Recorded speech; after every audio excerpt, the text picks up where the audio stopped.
BI, OJK, LPS, dan kami memperkirakan bahwa pertumbuhan ekonomi akan turun ke 2,3, bahkan dalam skenario yang lebih buruk bisa mencapai negatif 0,4. Sehingga kondisi ini akan menyebabkan penurunan kepada kegiatan ekonomi, maka berpotensi menekan lembaga keuangan. Karena kemudian kredit-kredit tidak bisa dibayarkan atau bahkan diberikan relaksasi untuk tidak membayar, dan perusahaan-perusahaan mengalami kesulitan dari sisi revenue atau pendapatan, dan tentu saja kemudian mempengaruhi kemampuan mereka untuk membayar utang-utangnya. Sehingga transmisi masalah kemanusiaan kesehatan menjadi masalah sosial, menjadi masalah ekonomi, dan kemudian kepada masalah ancaman stabilitas keuangan menjadi sangat nyata. Outlook dari pertumbuhan ekonomi kita yang menurun di 2,3, bahkan kalau berat bisa negatif, adalah karena konsumsi rumah tangga akan menurun, investasi juga akan menurun. Konsumsi rumah tangga diperkirakan turun antara 3,2 hingga 1,6%. Konsumsi pemerintah dalam hal ini kita coba pertahankan, makanya defisitnya itu akan meningkat.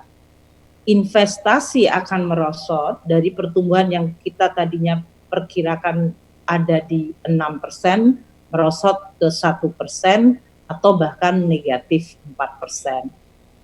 Ekspor yang tahun lalu sudah negatif growth selama hampir 1 tahun juga mengalami pertumbuhan yang lebih dalam lagi, dan import kita juga mengalami tetap negatif growth, sehingga pertumbuhan ekonomi kita diperkirakan pada 2,3 atau sampai minus 0,4. Berbagai pihak yang terkena atau bagian-bagian ekonomi yang terkena dampak ini adalah dari sektor rumah tangga yang kita perkirakan mengalami penurunan cukup besar dari sisi konsumsi karena mereka tidak lagi melakukan aktivitas di luar rumah, sehingga konsumsi akan menurun cukup tajam. Sektor UMKM adalah yang juga terpukul, yang selama ini biasanya menjadi safety net, sekarang mengalami pukulan yang sangat besar karena adanya restriksi kegiatan ekonomi dan sosial yang mempengaruhi kemampuan UMKM yang biasanya secara resilient bisa menghadapi kondisi.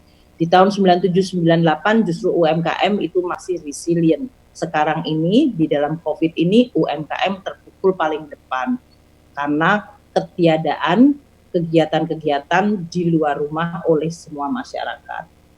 Dan kemudian sektor korporasi yang kita perkirakan akan mengalami tekanan, tadinya dari supply chain, kemudian masuk kepada sales, perdagangan, dan tentu dari sisi aktivitas masyarakat sehingga revenue baik di domestik maupun ekspornya.